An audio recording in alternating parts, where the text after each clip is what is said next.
Hola y muy buenos días para todos. Ya son las 11 en punto y bueno, hoy teníamos un compromiso de conectarnos a esta hora con cada uno de ustedes. Damos la bienvenida a todos aquellos que nos acompañan a este interesante webinar.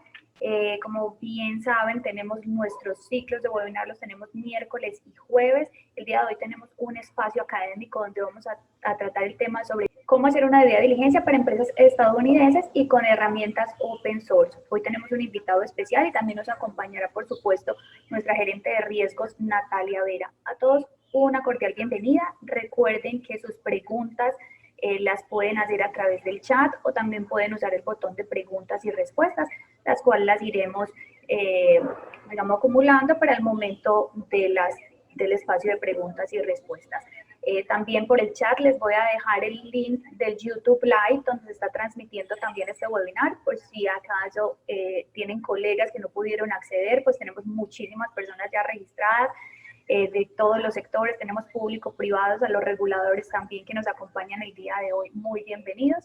Entonces por el chat les voy a dejar el acceso para que puedan compartir con sus colegas en caso de que no hayan podido ingresar o en caso de que ustedes en algún momento tengan alguna dificultad con el acceso a Zoom. A todos muy bienvenidos y bueno, voy a dar paso a Natalia Vera, nuestra gerente de riesgos AML.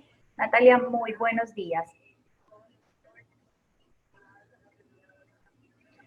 Buenos días, Isabel. Buenos días a todos ustedes que hoy están también cumpliendo esta cita tan interesante. Hoy tenemos un invitado especial, como lo decía Isabel, que es el señor Jorge Andújar. Ahorita se los voy a presentar, pero quiero aprovechar este momento para decirles que va a ser un webinar un poco diferente a los que hemos venido acostumbrados. Este va a ser un webinar mucho más práctico, donde creo que nos vamos a enriquecer porque ese proceso de vía diligencia para extranjeros, inclusive puntualmente para clientes que su domicilio, su residencia está en Estados Unidos o en Puerto Rico, se dificulta bastante. Es un proceso donde no terminamos de aprender y quiero darle entonces el paso y la bienvenida al señor Jorge Andújar. Jorge, ¿puedes prender tu cámara y tu micrófono? Sí, ahora saludos a todos. Muchos saludos desde la preciosa isla del encanto, Puerto Rico. Me alegra mucho por la oportunidad que nos están dando, sobre todo ¿verdad? Con esta data. Aprecio mucho esta oportunidad de poder llegar a sus clientes, de poder llegar también a ver de qué manera puedo contribuir a las organizaciones para que pues, puedan tener un poquito más del contexto de la búsqueda de la lógica, digo yo, conceptual en Puerto Rico y en Estados Unidos, de cómo facilitarles las herramientas para que puedan tener una mejor debida diligencia. No, apreciamos mucho de verdad este espacio que nos estás regalando, Jorge, para compartir todo ese conocimiento. Entonces paso a presentarte. Jorge es empresario, asesor de negocios y miembro fundador de la compañía Sentinel Group. Durante los últimos 10 años ha participado en la ejecución de debida diligencia mejorada para organizaciones privadas y gubernamentales. Es autor de distintos análisis de inteligencia sobre corrupción, fraude, desastres naturales, riesgos geopolíticos en la región del Caribe y criptografía en las artes. Es regulado por el Comisionado de Seguros de Puerto Rico desde el año 2009 y posee una preparación en administración de empresas con enfoque en lavado de dinero, fraude y ciberseguridad. Actualmente se encuentra en proceso de la serie 7 de FINRA. Jorge, bienvenido, te dejo este espacio para que empecemos esta conversación tan interesante. Pues perfecto. Vamos a ver de qué manera puedo ser bastante dinámico. Es un poquito diferente estar sentado en una silla, no estar caminando de lado a lado. Bueno, vamos a empezar. Aquí dejo básicamente, dame un segundito, ok. El disclaimer, esto es solamente para fines educativos, que conste. Aquí las opiniones expresadas, yo no estoy, ni siquiera vamos a discutir temas, estoy tratando de que simplemente la búsqueda sea incluso hasta de mi persona, para no comprometer información de terceros.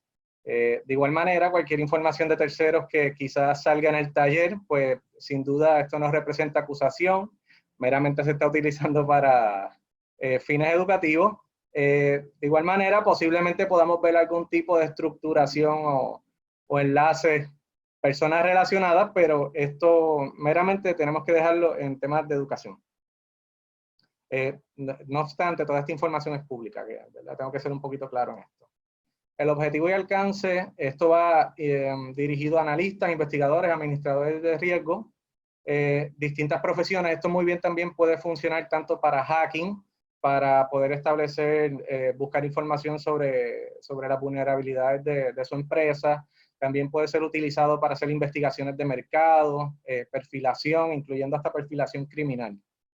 En este caso, voy a estar dirigiéndolo más a temas de analista y sobre todo en el caso de cumplimiento de hacer una debida diligencia. La expectativa de esto es que tengan mejor comprensión sobre los conceptos generales que componen la investigación, conocer qué herramientas amigables de fuente pública existen y, lo muy importante, cómo documentar y cómo comunicar estos hallazgos efectivamente. Estamos hablando de que por el Internet tenemos acceso a demasiada información y esto muy bien puede ser beneficioso como nos puede confundir bastante. Y al momento de comunicarlo, pues esa etapa es bien importante sobre todo. Yo quiero, en este caso, recomiendo que abandonemos todo lo que sabemos sobre plataformas, todas las herramientas que nos provee la oficina. Mi recomendación es que salgamos un poquito de ese contexto y nos imaginemos que simplemente nos dieron una computadora sin nada y tenemos que hacer una investigación para un tema específico de algo o de alguien. Y la idea de todo lo que le voy a estar presentando aquí es ese tipo de herramienta que nosotros tenemos acceso de una manera gratuita. Sin duda, la manera que nosotros trabajamos, tenemos acceso a otro tipo de herramientas, incluso herramientas que no podemos publicar aquí, pero los voy a ir llevando dentro de las herramientas que más accesibles ustedes pueden tener, que incluso en lo personal, por aquí es donde siempre nosotros empezamos porque son bastante eficientes al momento de buscar la búsqueda. La metodología, yo voy a comenzar hablando de la metodología. Siempre tiene que haber una metodología mínima. ¿Por qué razón? Esto nos va a dar la dirección de no confundirnos, de no empezar a encontrar elementos en la información que comencemos a desviar la investigación, porque podemos empezar a buscar, por ejemplo, un vehículo Toyota y de momento encontramos una relación del otro manufacturero por una alianza, la BMW, por ejemplo. Pues la idea es enfocarnos, mantenernos en el vehículo Toyota, que es el fin, no es desviarnos a la BMW. Las fuentes públicas, básicamente vamos a discutir este tema de open source. Aquí voy también a comentar un poquito más de las fuentes públicas, pero un poquito más avanzadas y herramientas gratis más avanzadas, pero aquí requiere un poquito de instalación de ciertos softwares. Manejando la distracción, reporte, que es lo que les había hablado de cómo comunicarlo, y si verdaderamente todos los esfuerzos justificaría, ¿verdad? El resultado justificaría el tema de cómo, del presupuesto en el negocio y 2 o 3, ¿verdad?, consejos sobre esto. Voy a estar hablando de los fundamentos, voy a darle un poquito hacer esta parte, además de que es muy importante, pero yo entiendo que la diapositiva la pueden descargar para que lean y reflexionen un poquito más sobre esto. Pues los fundamentos de la debida diligencia, si fuéramos a resumirlo, implica la investigación de una empresa o una persona previa a la firma de un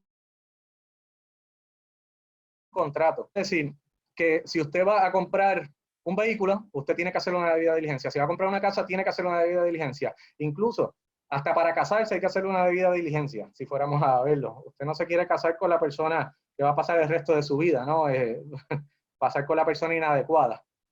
En este caso, esto es el fundamento y la importancia, el por qué. Cuando casi siempre entramos a trabajos, a oficinas, siempre nos dicen, hay que hacer una debida diligencia, nos dicen cómo hacerla, pero no nos dicen cuál es la importancia, cuál es el fundamento de esto. Para entrevistas de empleo, si fuéramos a verlo también, en marketing, en hacking, proveedores, ¿verdad?, de servicios, en seguro, en temas de seguro, también se puede utilizar para perfilar el tipo de cliente que tenga las necesidades. Si usted se dedica ¿verdad?, a day trading o, por ejemplo, al stock market y quiere estar invirtiendo dinero por su cuenta, ¿verdad? Especular. Usted tiene que hacer una súper debida diligencia. Usted tiene que saber qué es lo que está ocurriendo en los mercados y todo lo demás. Aquí hay una situación también, refiriéndome al tema de cumplimiento.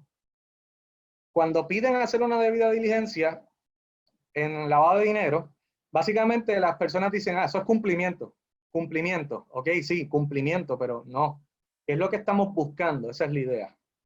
Aquí nosotros, ¿verdad? Básicamente estamos recopilando la información porque lo que queremos es ver cuál es el riesgo de lavado de dinero de ese cliente. También queremos ver los controles que tendríamos que darle o el tratamiento de ese riesgo, que es el enfoque basado en riesgo, ¿no?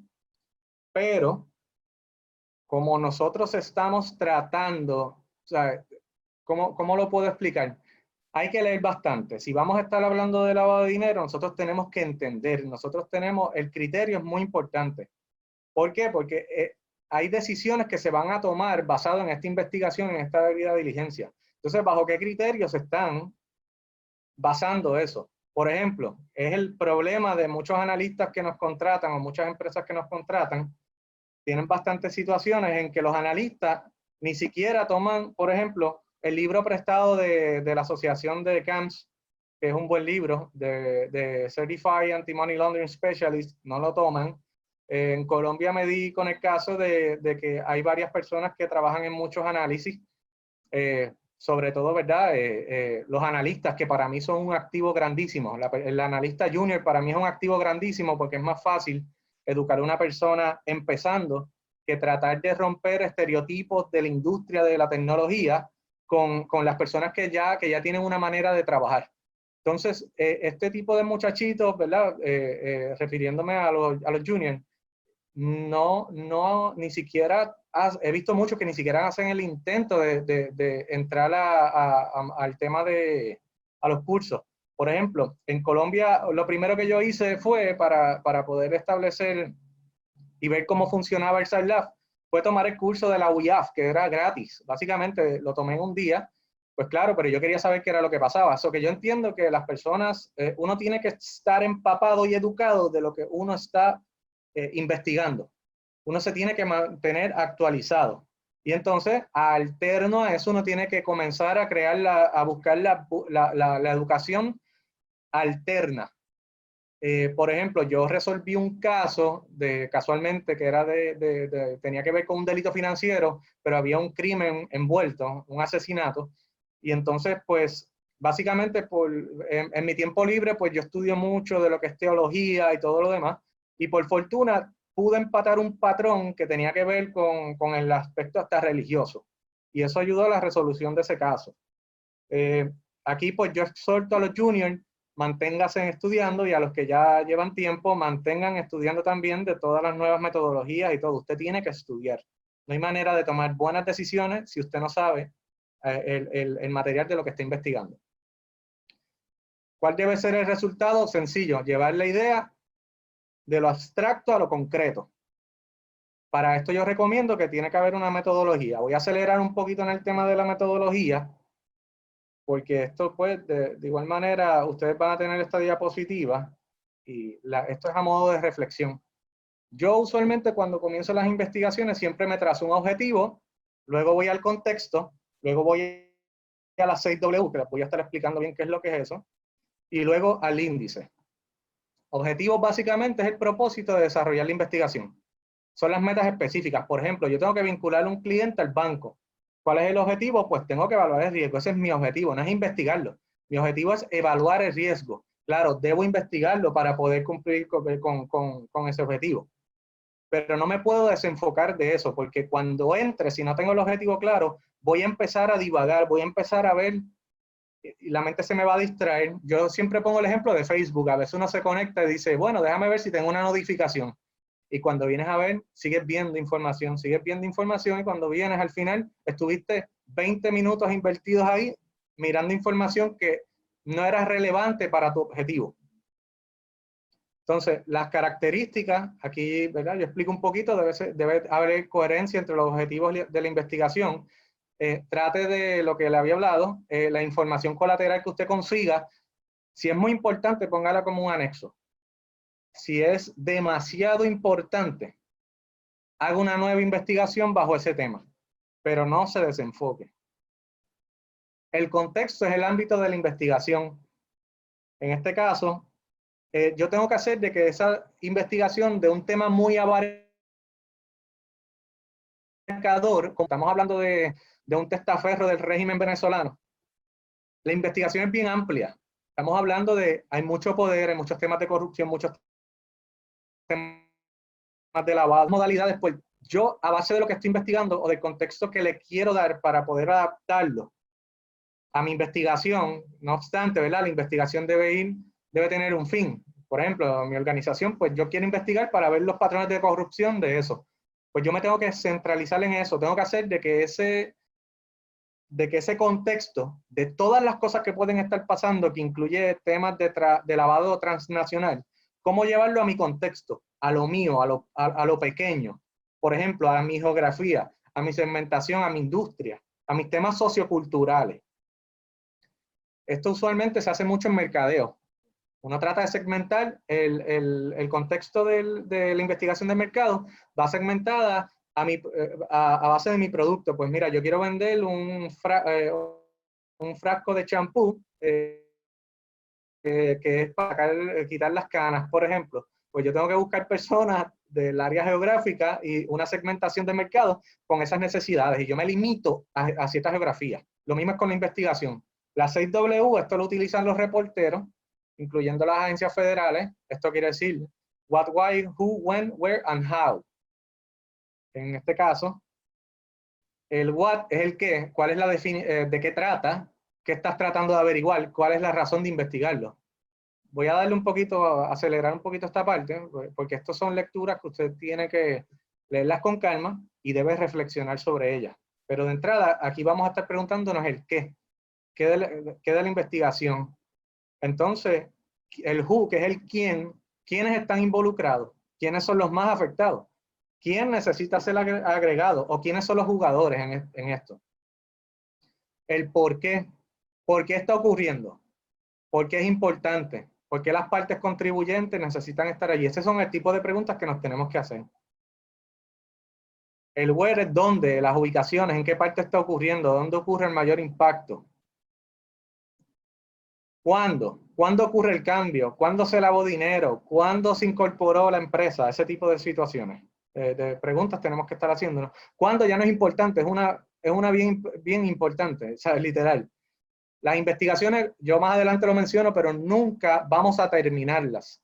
Nosotros vamos a tener que abandonarlas. Es como una canción. Le puede preguntar a un compositor, ¿cuándo terminaste la canción? Te va a decir, yo nunca la terminé, yo simplemente la abandoné. Porque siempre vas a estar encontrando. Entonces el cómo, le conocen como otra W, no sé por qué razón, pero sí, le conocen como la sexta W, es el cómo. Y es cómo comienza, cómo se puede examinar o cómo puede probar o verificar. Esto es algo que tiene que ocurrir bien rápido. Esto ya uno tiene que hacerlo hasta un hábito. No obstante, hay ciertas aplicaciones que te pueden hacer la mitad del trabajo, pero para efectos de investigación o tener un alcance mayor en la metodología, en la diligencia, uno tiene que tener esto bien claro como un hábito. Me levanto, me lavo la boca, desayuno, ese tipo de cosas. Las recomendaciones, yo siempre digo que hay que empezar por la casa. Usted tiene que verificar la fecha y las actualizaciones de los documentos internos antes de salir a buscar información en la calle, ¿verdad? Refiriéndome también al web. Hay que buscar qué tecnología, o sea, si una empresa se vinculó en el 1980, realmente esos documentos y ese monitoreo está bajo las actualizaciones, bajo las regulaciones actuales, ¿no? Usted verificó noticias sobre ese cliente, hay complaints incluso hasta internos sobre ese cliente.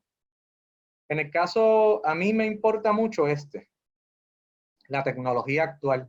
Hay muchos documentos, hay mucha información que ya está disponible en la casa. Lo único que cuando todas estas tecnologías nuevas no estaban consideradas al momento de esa vinculación. Porque uno es bueno tener que rebuscar otra vez las gavetas, como decimos nosotros acá, y comenzar desde la casa. Luego, pues uno sale. Y el índice es el método científico. Eso es cómo se va a llegar a los resultados. Debe incluir el planteamiento del problema como una hipótesis. Pues mira, yo voy a salir, voy a investigar a fulano o a Juan del Pueblo, yo creo que Juan del Pueblo está lavando dinero, o Juan del Pueblo no está lavando dinero. Entonces yo voy a definir luego qué herramientas voy a utilizar para poder lograr esa hipótesis basada en los objetivos, y luego voy a tener mis conclusiones. Aquí vamos a llegar ya un poquito al tema más interesante. Aquí me voy a detener un poquito explicando. Quiero recalcar que lo que acabamos de discutir es bueno que lo quise describir bastante rápido para darle más enfoque a esto. Es bueno que lo lean, reflexionen sobre ello, y en los fundamentos es donde está todo. Las herramientas nuevas tecnológicas nos ayudan y nos hacen el camino, pero si usted no entiende los fundamentos, va a ser un poquito más complicado poder hacer unas investigaciones efectivas. OSINT y bases de datos comunes. OSINT es un término Open Source Intelligence. Se considera, según la ley pública de Estados Unidos, que se produce a partir de información pública disponible. Se recopila, se analiza y se difunde de manera oportuna a un público apropiado. Aborda un requisito de inteligencia específico. No se limita a lo que se puede encontrar en Google. Aquí es donde empiezan los temas de que Google uno consigue, pero hay algo llamado el Dark Web. Sí, el Dark Web se puede... No quiero, hoy no hice la prueba, no quise hacer la prueba del Dark Web porque no quiero comprometer los sistemas, además de que pues tendría que básicamente implementar un montón de herramientas, y el tema de la conexión podría ser un poco, no sería tan beneficioso para esta charla. Pero sí, el Dark Web existe, es una base de datos de personas que, mucho criminal, se venden muchas cosas malas, se venden desde armas, se venden drogas, se venden IDs, cédulas, pasaportes falsos y todo. Incluso se vende hasta la información que usted no protege de su casa de corretaje o de su institución, la venden en el Dark Web como cierta información privilegiada, por ejemplo. A mí realmente no me funciona tanto la búsqueda ya. Sí he tenido éxito en unas cosas, pero es como meter la mano en un basurero. Vas a encontrar algo, pero lo más que vas a encontrar es basura, no se encuentra tanto. El SEO de Google, el SEO, básicamente el 99%, no se puede encontrar utilizando los principales motores de búsqueda, pero yo les voy a enseñar qué tipo de estrategias puede utilizar para, dentro de Google, sin tener que acceder al Dark Web o sin tener que acceder a herramientas medias avanzadas, usted puede hacer de la búsqueda algo más específico. En cuanto a las listas, tanto en Puerto Rico como en Estados Unidos, la más utilizada es la lista del Departamento de Tesoro, que es la lista OFAC de los sancionados. La mayoría de los sistemas en las instituciones ya tienen aplicaciones que pueden adelantar este trabajo. No obstante, esto está abierto para el público. Una persona puede hacer una búsqueda desde su casa. Esto no requiere, ni siquiera esto no cuesta, uno lo puede hacer manual. Incluso puede hacer hasta un reporte de actividades sospechosas en calidad de individuo también. Estados Unidos tiene una política que dice, si usted ve algo, diga algo. ¿Qué quiere decir? Si yo tengo un vecino que yo veo que anda siempre en unos carros bastante ordinarios, pero yo sé que quizás su estilo de vida no va conforme a sus ingresos, pues yo pudiera también, si quiero, hacerle un reporte de actividad sospechosa. Las bases de datos de Puerto Rico, las más utilizadas, al menos por mi cuenta, ¿verdad? Esto es bajo mi perspectiva y las que me han resultado, quiero aclarar. Siempre utilizo el Departamento de Estado, que es donde yo puedo ver cuál es la situación que tiene, la situación actual de la empresa, si está vinculada, si está registrada. La Oficina del Contralor de Puerto Rico y el Contralor Electoral. El Contralor Electoral lo utilizo más para temas de buscando PEP. Por ejemplo, si hay alguna persona que está políticamente expuesta, pues ahí lo puedo ver un poco. Departamento de Estado, básicamente el único, no diría crítica, a mí dentro de todo me gusta cómo Puerto Rico provee herramientas gratuitas, porque no hay que pagar para utilizar estas herramientas. Uno puede entrar y puede buscar la información, eso provee, en mi opinión, la transparencia, ¿no? Aquí el único tema es que pues tiene que ser por la corporación, no puedo buscar por nombre a diferencia de Estados Unidos. el Contralor de Puerto Rico y el Contralor Electoral. Hay otra que me gusta mucho también utilizarla para medir más o menos el riesgo, y es la rama judicial. Aquí yo puedo ver las demandas que se utilizan, o sea, si alguien ha demandado, en qué estado está la demanda. Por ejemplo, si yo quiero hacer una transacción de una compra, yo puedo muy bien utilizar esta herramienta para ver si la persona ha sido demandada por cobro de dinero, por ejemplo.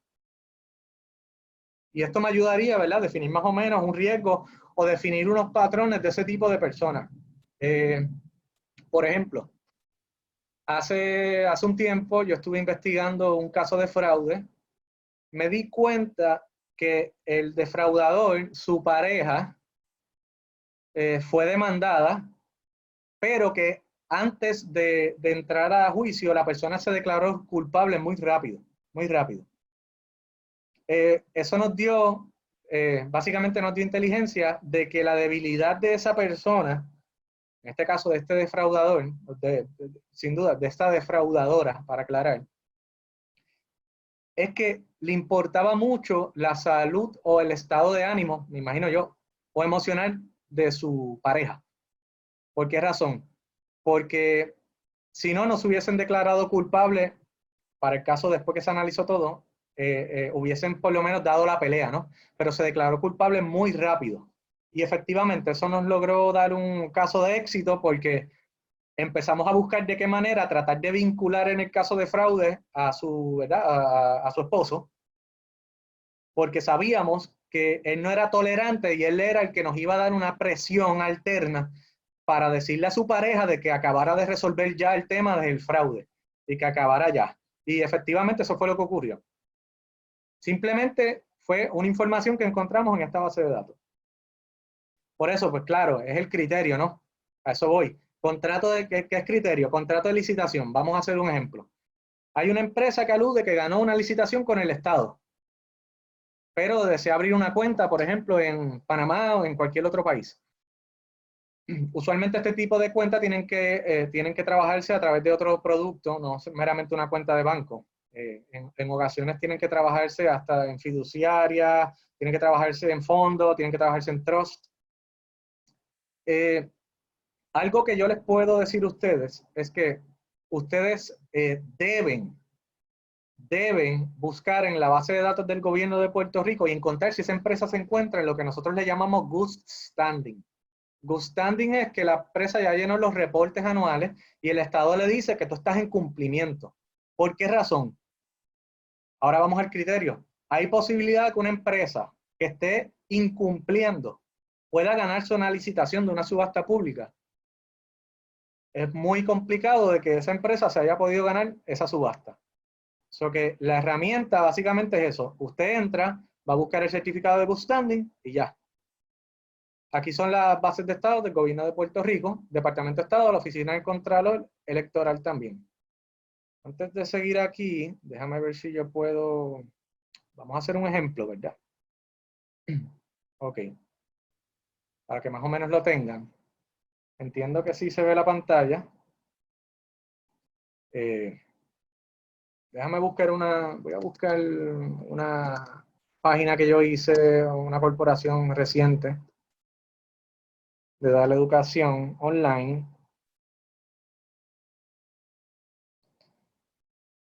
En este caso, ya usted ve, dice si la empresa está activa, qué tipo de empresa es, el número de registro. Así que para los que me vayan a hacer inteligencia, pues por favor, si consiguen la dirección, me pueden enviar una pista, que soy fanático de la pizza. En este caso, si fuera una empresa constituida hace unos años, se supone que anualmente aquí me salgan todos los reportes. Todos los reportes, incluyendo copia de los reportes. Ese es el famoso good standing. ¿Cuánto yo gané? ¿Cuánto yo perdí ese año? Aquí no estamos hablando de que uno muy bien, uno puede tener en la empresa, tu corporación pudo haber cerrado en negativo o pudiste haberte ganado 10 millones de dólares.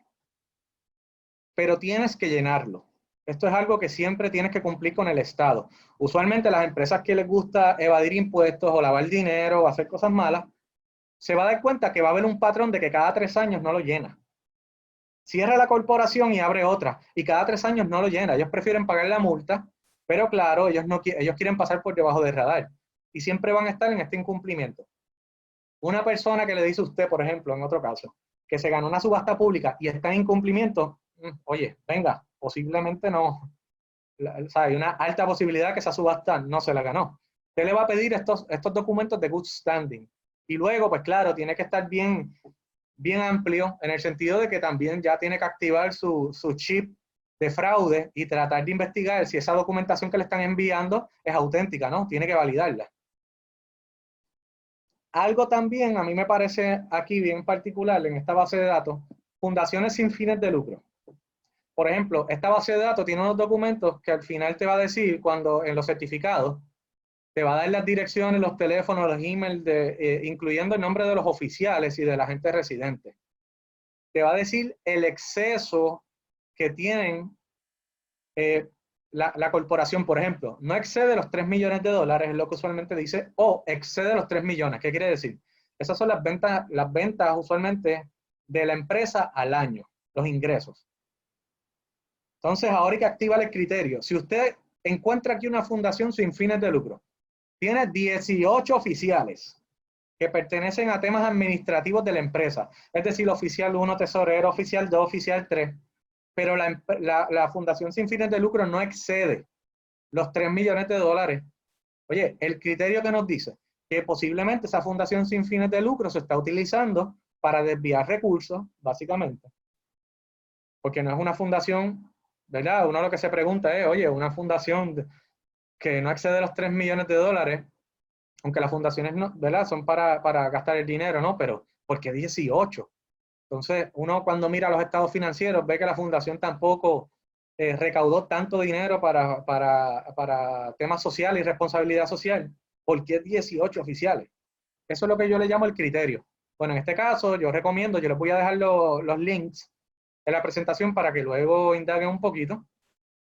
Aquí van a estar los certificados de incorporación y todo. Esto es bastante transparente. Yo, de verdad que a Puerto Rico, en este caso, para el tema de transparencia, esto es muy bueno. A mí me gusta.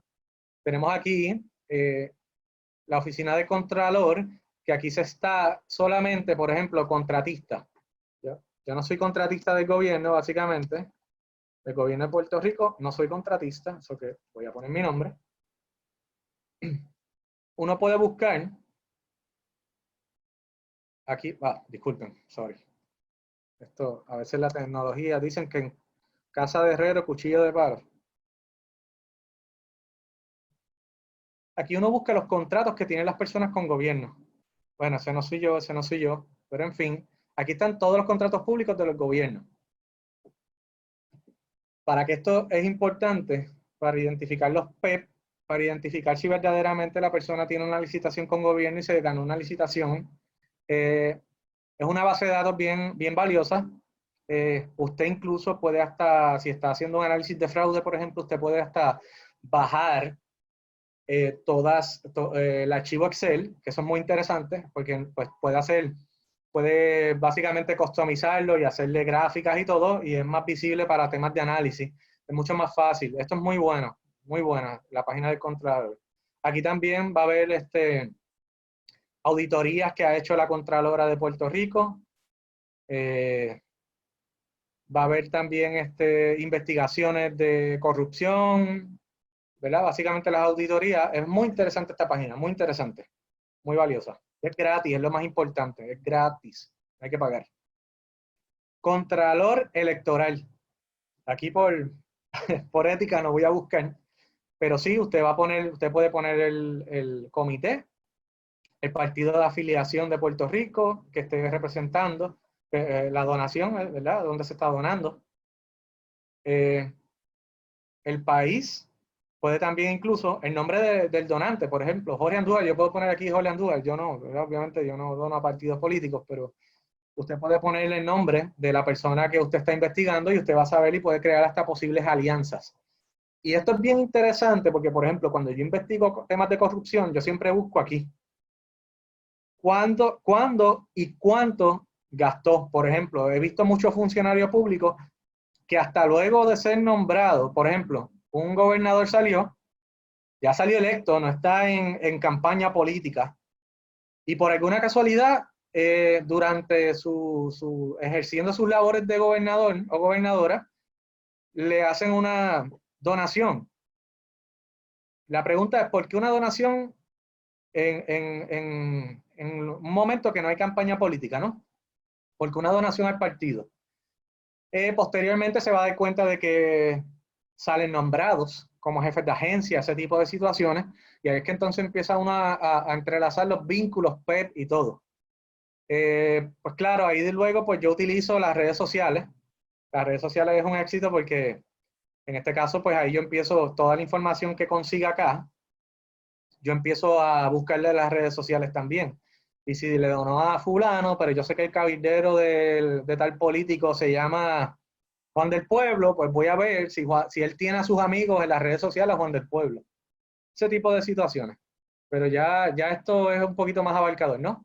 La rama judicial, como le hablé, aquí está, usted puede ver los casos. Esto sirve para quizás hacer un poquito más de inteligencia, quizás trazar temas de estrategia para buscar casos, de recuperar activos, ver si realmente medir el riesgo. A veces hay que decirle al cliente, oye, me contrataste para que te recuperara los activos en el fraude, pero esta persona no tiene nada. No tiene nada, yo no creo que te pueda pagar, ve buscando qué tipo de concesiones se puede hacer. Aquí esto no voy a buscar tampoco, ¿verdad? Por el tema de el dilema ético que tenemos. Pero sí felicito a Puerto Rico nuevamente por cómo lo está haciendo. Estas son herramientas gratis. Las bases de datos de Estados Unidos, también esto es más o menos el mismo estándar que se mantiene en los países, a excepción de ciertas jurisdicciones en Estados Unidos. Me voy a enfocar solamente en Florida, pero la mayoría de los estados también tienen este tipo de fuentes. Florida tiene su departamento de estado, también igual que el de Puerto Rico. Tiene esta página que a mí me encanta, que se llama Open Secrets. Open Secrets, aquí usted puede ver los cabilderos, puede ver con quién hace negocio los cabilderos, por ejemplo, así hasta de PDVSA, de Venezuela, Nicolás Maduro, lo que sea. Puede ver las donaciones de campaña. En el caso de Puerto Rico es, digo yo, es un estado libre y asociado. Por ejemplo, nosotros tenemos nuestra propia jurisdicción en muchos temas. Aquí para los que estén buscando en Puerto Rico, pues usted puede buscar en la oficina del Contralor Electoral, ver cómo se hacen donaciones en Puerto Rico, pero también puede entrar aquí a ver cómo se hacen donaciones, porque nosotros tenemos un representante en Estados Unidos que se llama el comisionado residente, incluyendo también nosotros los puertorriqueños podemos hacer donaciones a campañas a representantes congresistas en Estados Unidos. Aquí también el área de Dark Money a mí me gusta porque pues dice cómo influencian ciertas donaciones para temas, ¿verdad? Para impulsar proyectos y todo lo demás. Esto es muy interesante y es bueno que indaguen, que jueguen por aquí, siguen siendo gratis. Herramientas gratis son muy útiles. Y entonces también tiene su rama judicial.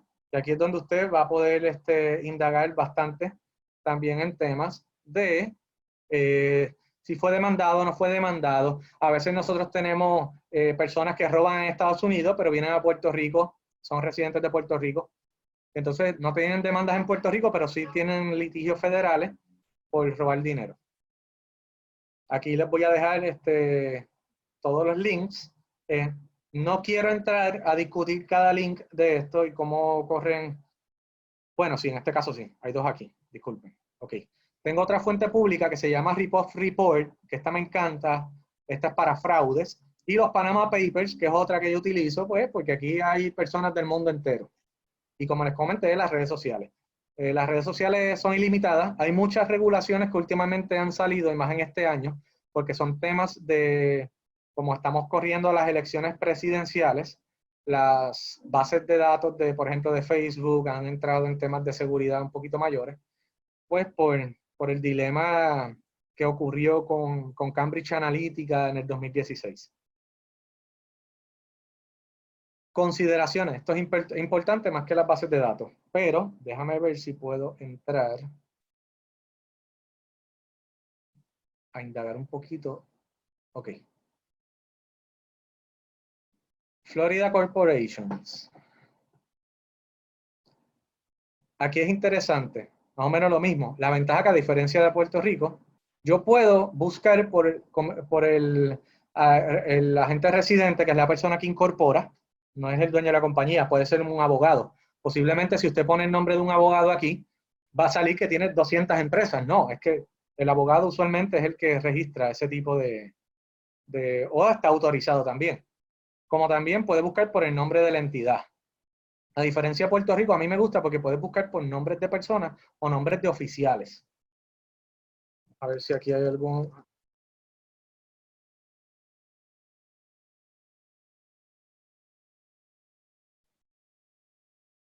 Aquí sale por nombre, a diferencia de Puerto Rico, que es por empresa. Aquí es más flexible, es mucho más rápido. Puedes buscar por nombre o puedes buscar también por las mismas empresas o por el agente residente, que usualmente casi siempre son abogados. Porque no se me confunda, no se me confunda. Que vea un abogado con 200 empresas no es que está haciendo nada malo. No necesariamente. Ok. Open Secrets. Aquí usted va a ver todo lo de Dark Money, va a ver noticias, todo lo que tenga que ver con la política de Estados Unidos. Por ejemplo, como que me cambiaron un poquito la página, hace tiempo no entro. Donor, aquí. Los donantes de campaña.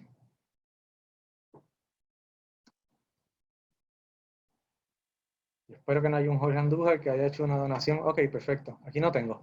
Pero aquí usted pone el nombre y usualmente le va a salir toda la base de datos de los donantes de campaña con el nombre del político, cuánto donó, todo eso. Eso también me gusta, eso le puede ayudar a usted también ver, identificar los PEP, que los PEP de por sí son los más elegantes, incluyendo son hasta un poquito más responsables de muchas cosas que ocurren. Voy a compartir otra pantalla aquí. Tip-off report. Este a mí me gusta. Aquí es que uno puede ver, por ejemplo, todos los complaints de personas que defraudan. Y esto es una base de datos de las personas que hacen complaints diciendo esta persona me defraudó, esta persona no me defraudó. Si yo fuera a poner, no sé, una empresa, no recuerdo ninguna, que haya entrado en... Ok, Madoff, básicamente. Vamos a ver si Madoff hay algo por aquí. Bueno, como usted va a ver, aquí las personas empiezan a publicar cosas. Seguramente estos fueron muchas personas que cayeron en temas de fraude de Madoff. Pero esta base de datos es suficiente para uno ponerle el nombre de una persona y usted sabe si esa persona ha defraudado. ¿Por qué razón? Posiblemente la persona que está tratando de vincular una cuenta en su institución ya tiene un background de delincuente. Los casos de corrupción más grandes que yo he investigado, por ejemplo, la mayoría de las personas no tienen un background de delincuencia, la mayoría. Pero los casos pequeños, sobre todo de fraude, de querer robar, de querer lavar dinero, sí hay como que ciertos patrones básicamente de personas que quieren hacer esas, que ya tienen ese background de haber hecho cosas malas. Y en este tipo de bases de datos, pues ellos salen. Usted pone su nombre y ya, precisamente, pues, si usted ve que, por ejemplo, la persona quiere abrir una cuenta de banco, pero hay alguien quejándose que la persona le vendió, no sé, una casa y le hizo un robo a la escritura o le hizo una actividad fraudulenta, pues usted sabe que tiene que tener más precauciones con eso. Panama Papers, yo me acuerdo de este escándalo, casualmente estuvo un año antes en Panamá, antes de que esto explotara.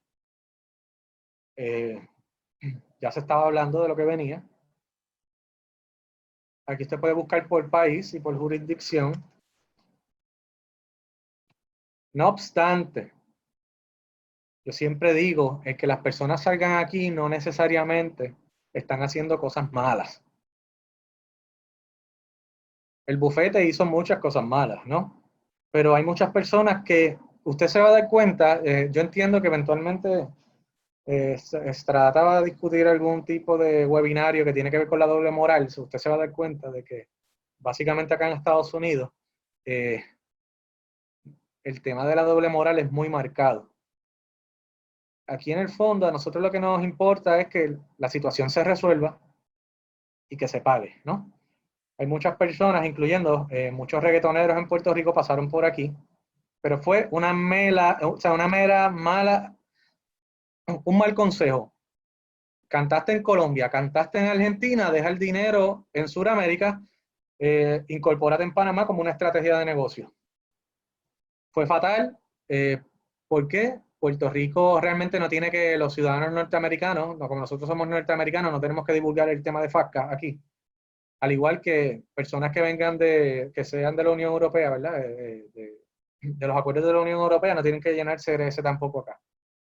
Eso trae muchos temas contributivos, sobre todo de haberse radicado en Panamá, de ese tema que hizo ese rapero, ese reggaetonero, le trajo muchos problemas, pero fue más un problema de impuestos. Bueno, disculpen, estoy un poquito acelerado, pero es que a veces me emociono con estos temas.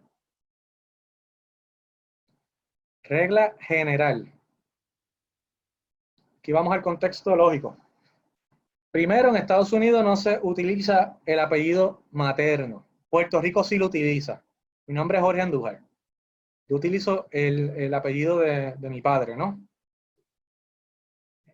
Si fuera mi segundo apellido, el apellido de mi madre, en Puerto Rico yo lo uso porque pues dentro de todo nosotros somos como latinoamericanos, ¿no? Pero si fuera a utilizarlo en Estados Unidos, las personas me conocerían como Jorge Andújar. Y mi segundo apellido fuera un apellido compuesto. Si mi segundo apellido fuera Díaz, pues mi apellido sería Jorge Andújar Díaz, sería un apellido solamente. Esos temas tienen que tenerlos bien claros, les voy a explicar por qué. Si mi esposa se llama Isabela Cortés y yo trabajo en el gobierno federal de los Estados Unidos, en la milicia, o simplemente soy norteamericano, no nací en Puerto Rico, soy norteamericano, o me casé allá, obviamente mi esposa va a adquirir mi apellido. O sea que ya no sería Isabela Cortés, ella sería Isabela Andújar. Porque esto es importante, porque si usted está haciendo una debida diligencia de Isabela Cortés y su esposo se llama Andújar, pues usted está perdiendo el tiempo. Usted tiene que buscar, claro, ¿no? Isabela Cortés, pero tiene que enfocarse más en Isabela Andújar. Si las direcciones de Isabela Andújar es la misma dirección que usted está buscando de Isabela Cortés, oye, si está en Estados Unidos, es Isabel Andújar, es la misma persona, es la misma Isabel Cortés, lo único que adquirió el apellido de su esposo. En ocasiones, el segundo apellido pasa a ser compuesto, que fue lo que hablé, Andújar Díaz o Andújar compuesto. En Puerto Rico se utilizan los dos y en Estados Unidos, pues estas bases de datos están bastante integradas, sobre todo para la información financiera. Nosotros en Puerto Rico, cuando por ejemplo se nos bloquea una tarjeta de crédito por seguridad o hay problemas con temas del IRS, siempre tenemos una pelea de que hey, mi primer apellido, ¿sabes? Mi segundo nombre no es mi apellido. Y mi apellido no es compuesto con mi segundo apellido. Ese es el apellido de mi madre, el segundo. Hónrala, por favor. Esto es bueno que lo sepan. Privacidad corporativa, ese es otro. Las empresas que les estuve hablando, de que hay ciertas jurisdicciones en Estados Unidos, pues una de ellas es Delaware. Delaware ofrece pseudo anonimato. No podemos decir que es anonimato completo. Esto es igual que las criptodivisas. No son anónimas, son pseudo anónimas. Siempre se va a poder buscar cuál es la procedencia, bueno, cuál es el beneficiario final, si lo fuéramos a ver. Pero para eso tiene que pasar por unos pasos, ¿no? En este caso, en Delaware, el pseudo anonimato, les voy a explicar cuál es la razón, el por qué surge, pero dice que el 65% de las empresas de Fortune 500 companies en Estados Unidos están incorporadas en esta jurisdicción. Es decir, eso es bastante, pero hay otros estados como Nuevo México, Wyoming y Nevada. ¿Qué quiere decir esto? Usted va a tener un poquito de problemas al tratar de indagar un poquito en la información financiera o de la constitución de la corporación en estos estados. Lo puede hacer. Las empresas, por ejemplo, las agencias federales lo pueden hacer también. O los gobiernos, pero tiene que haber básicamente lo que le llaman una supina, que es cuando hay una demanda envuelta, tienen que trabajar, hay una investigación envuelta y se tiene que pedir a través de la corte, ¿no? ¿Qué es lo que sucede en Delaware? Usted tiene que estar bien enfocado en este tipo de concepto de empresas que se está haciendo mucho en Estados Unidos. E incluso esto es un problema ahora con el tema del COVID, porque estas empresas crecieron demasiado, este tipo de modelo de empresa, que es responsabilidad limitada. Esto sucedió después del 2008, desde el crash. Muchas empresas se constituyeron, la mayoría, con este tipo de organización. Esto le va a traer un tema, ¿verdad? Por un problema por el tema del COVID, porque el trato al empleado es un poquito distinto, a diferencia de una corporación, y las leyes son un poco distintas. Es decir, los beneficios que tiene el empleado son bastante distintos. Y con este tema, pues va a ser un poco complicado. Pero la mayoría en Estados Unidos está corriendo ahora con esto. Es una estructura comercial donde los propietarios no son personal, o sea, no son responsables en su persona de las deudas y responsabilidades de la compañía. Ellos lo que hacen las transfieren. Es algo bien interesante. No sé si Colombia, si otros países, si Panamá lo tiene, posiblemente sí, en otros nombres, pero usted debe empaparse un poquito sobre cómo funcionan estas LLC al momento de hacer la debida diligencia. Ellas pueden optar por no pagar impuestos federales, donde las ganancias y pérdidas se reconocen en la declaración de impuestos. Como también pueden decir, no, mira, yo quiero hacer que me traten como una corporación regular. Eso lo puede hacer, el trato. ¿Cuál es el problema de Delaware? Usted puede online hacer una corporación de estas en Delaware, una LLC, a través de un agente registrado. ¿Qué sucede? El agente registrado va a registrar, posiblemente es un abogado, y entonces él me va a emitir a mí un certificado. Pero entonces yo tengo la opción de decirle, no me pongas como propietario de negocio. Deja solamente que públicamente salga solamente la información del agente residente. Entonces, él me va a dar un certificado y yo con eso puedo abrir cuentas del negocio, puedo hacer transacciones bancarias, comerciales, puedo hacer muchas cosas. Entonces, cuando una persona trata de investigar de quién es esa corporación, lo único que va a encontrar es que el nombre de un abogado, seguramente, que es la persona autorizada, que casi siempre es la persona que me abrió la cuenta en Delaware. La corporación, disculpen. ¿Cuál es el problema de esto? Que si usted quiere accesar, esto es como una piedra en el zapato. Si usted está investigando a alguien, usted no va a tener tanto un alcance para poder llegar a ver quiénes son las personas que componen esto. Y entonces usted tiene que entrar en litigios y todo lo demás. Voy a hablar un poquito sobre temas de OSINT Advanced. Estos son palabras que usted tiene que en el caso de Google, por ejemplo, ¿verdad? Una vez cerrado el capítulo de las empresas, recomiendo que se lean bien esta diapositiva, mucha información y reflexionen sobre ella. Google Hacking consiste en utilizar los operadores avanzados, que son las cadenas específicas de texto dentro de los resultados. Esto es una búsqueda avanzada de Google. Es una manera de cómo escribir en Google diferente a cómo usted está acostumbrado a hacer las búsquedas. Por ejemplo, yo voy a buscar aquí.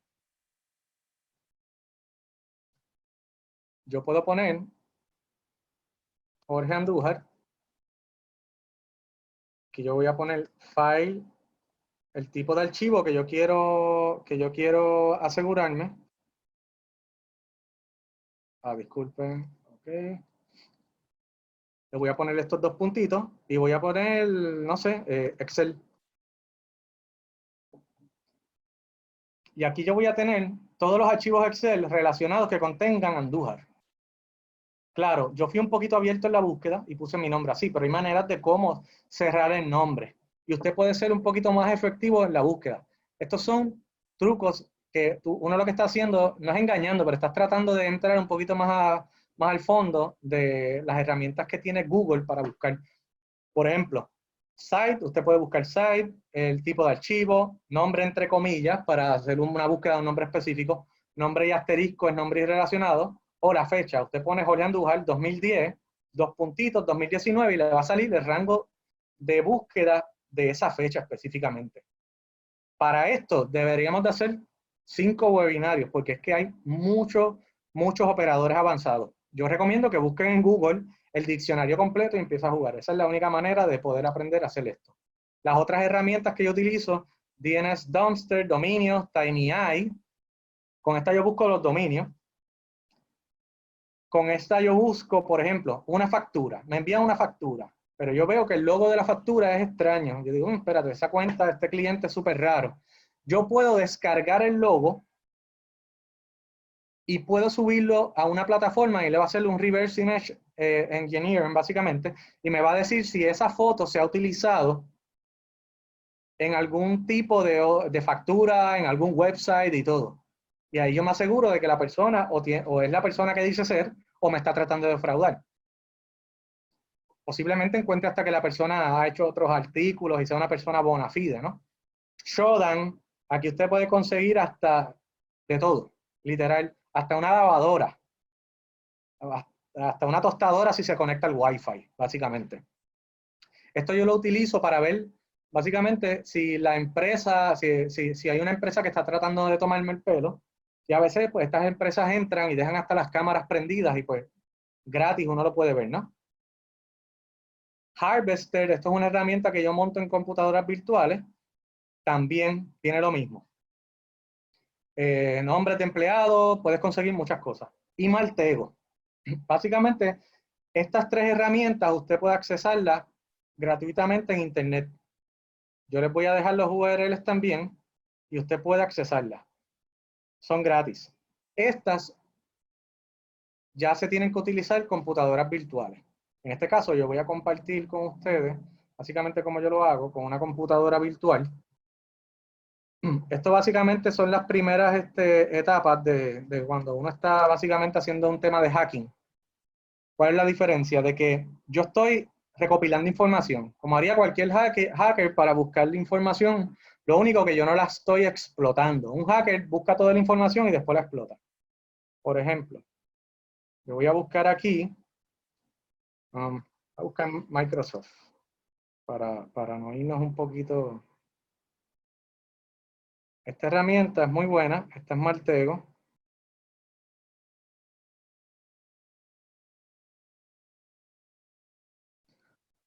Yo recomiendo que después le echen un ojo, jueguen con esto a la presentación, porque cubrir esto de cierta manera en una hora es un poquito complicado.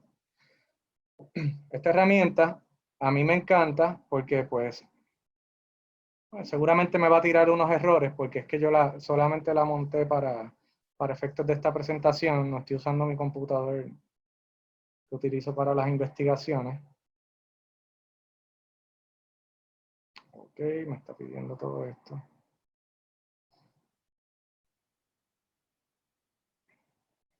Se me quedó sin marcar algo, estamos real time, estas cosas pasan, no se preocupen. Ok, perfecto.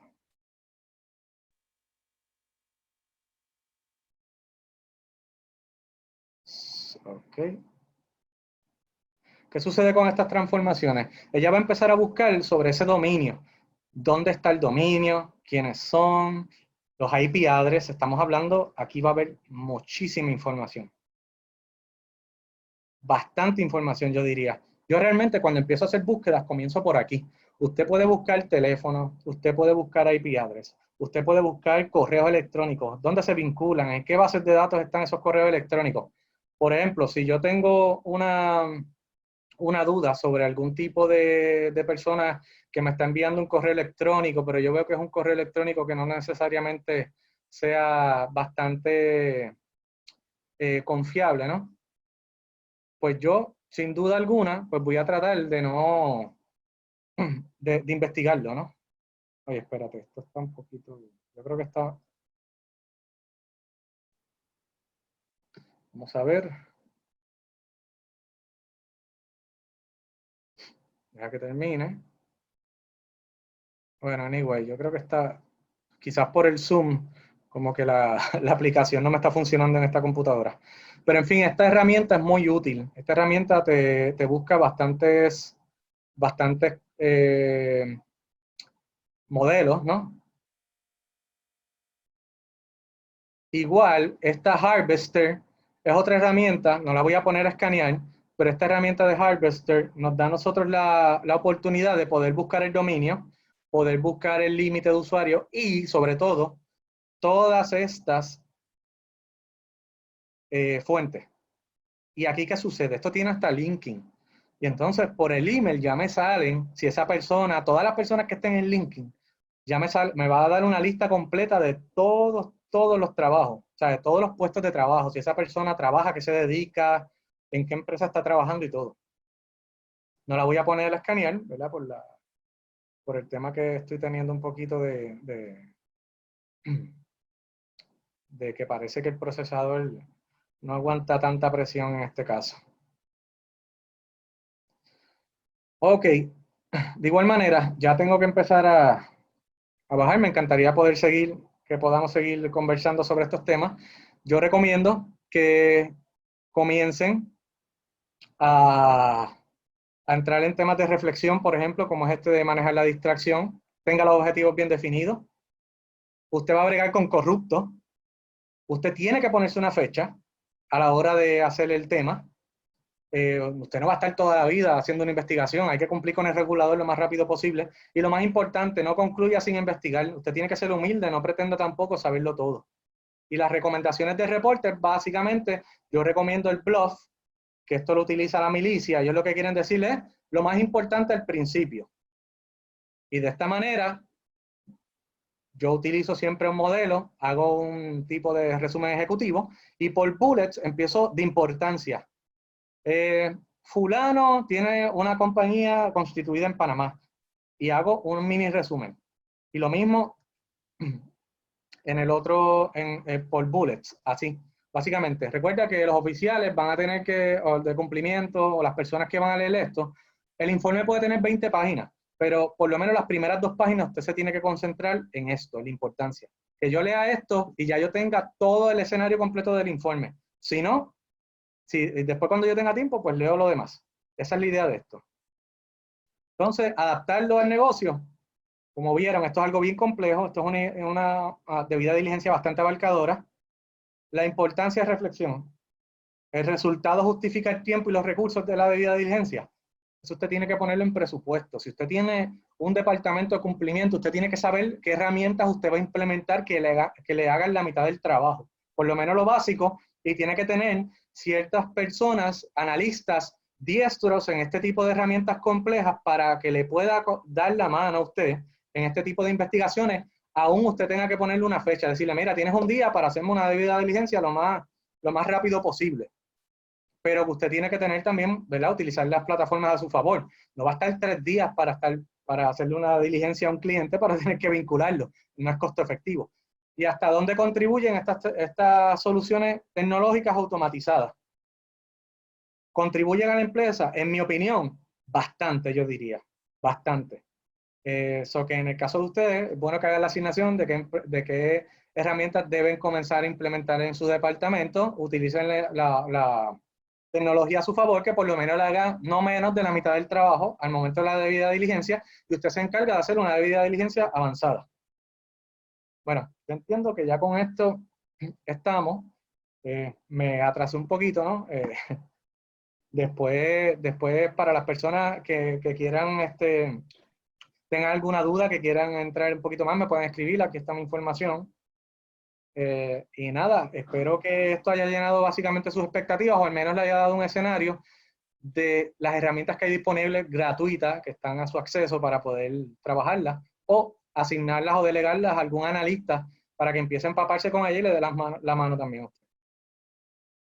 Jorge, agradecerte, de verdad que un espacio, yo creo que donde todos aprendimos mucho, inclusive por aquí nos envían un comentario, dice, muy corto el tiempo para el tema tan interesante, nos tenías a todos cautivados. Yo creo que fue la forma también de empezar a robustecer un poco los procesos que hacemos en las áreas de cumplimiento.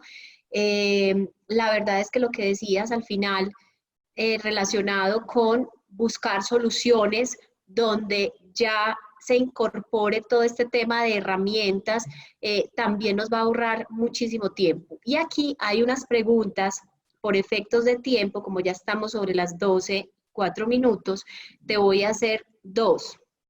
¿Cuál es su visión del regulador financiero de Estados Unidos si trabaja con mayor énfasis en el plano de la prevención o de la detección y represión de las conductas de los sujetos obligados? ¿Cuál de esos 2 enfoques tiene entonces ese regulador? Sí, esa pregunta es bastante compleja, pero por fortuna creo que creo que Stradata, yo entiendo que ustedes están, como decimos nosotros, cuajando ese tipo de webinario específicamente sobre ese tema.